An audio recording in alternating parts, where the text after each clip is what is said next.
എല്ലാം പ്രിയപ്പെട്ട കൂട്ടുകാർക്കും ഏറ്റവും പുതിയ വീഡിയോയിലേക്ക് സ്വാഗതം.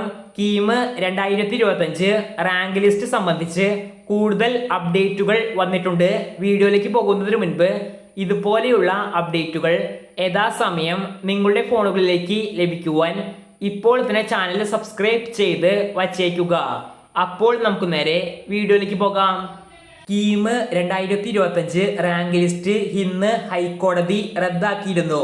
റാങ്ക് ലിസ്റ്റ് റദ്ദാക്കാനുള്ള പ്രധാന കാരണം പ്രോസ്പെക്ടസ് ഇറക്കി പരീക്ഷ നടത്തിയതിനു ശേഷം വെയിറ്റേജ്, സ്റ്റാൻഡേർഡൈസേഷൻ തുടങ്ങിയ കാര്യങ്ങളിൽ മാറ്റങ്ങൾ വരുത്തിയത് നിയമപരമല്ല എന്നാണ് കോടതി പറഞ്ഞത്.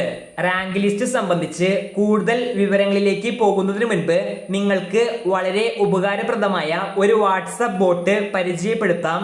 കോളേജ് ദോസിന്റെ ഒഫീഷ്യൽ വാട്സപ്പ് ബോട്ടാണിത്.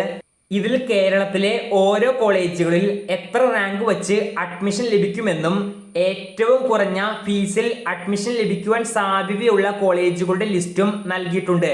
ഇതുകൂടാതെ വേറെ പല ഉപകാരപ്രദമായ കാര്യങ്ങളും നൽകിയിട്ടുണ്ട്. താല്പര്യമുള്ള എല്ലാവരും വീഡിയോയുടെ താഴെ കമന്റ് ബോക്സിലും ഡിസ്ക്രിപ്ഷൻ ബോക്സിലും നൽകിയിട്ടുള്ള വാട്സപ്പ് ബോട്ടിന്റെ ലിങ്കിൽ ക്ലിക്ക് ചെയ്ത് പരിശോധിക്കാൻ ശ്രമിക്കുക.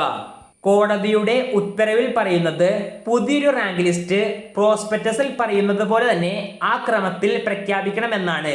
എന്നിരുന്നാലും ഉന്നത വിദ്യാഭ്യാസ വകുപ്പ് റാങ്ക് ലിസ്റ്റ് റദ്ദാക്കൽ ഉത്തരവിനെതിരെ അപ്പീലിന് പോയിട്ടുണ്ട്. വരുന്ന ദിവസങ്ങളിൽ തന്നെ ഇതിന്റെ മറുപടി കൂടി നമുക്ക് അറിയാൻ സാധിക്കുന്നതാണ്. എങ്ങനെയായാലും ഈ വർഷത്തെ കീം, അലോട്ട്മെന്റ് തുടങ്ങിയ പ്രോസസ്സുകൾ നല്ല രീതിയിൽ തന്നെ വൈകാൻ സാധ്യതയുണ്ട്. ഇത് വിദ്യാർത്ഥികൾക്ക് തന്നെ പിന്നീട് ബുദ്ധിമുട്ടുണ്ടാക്കും.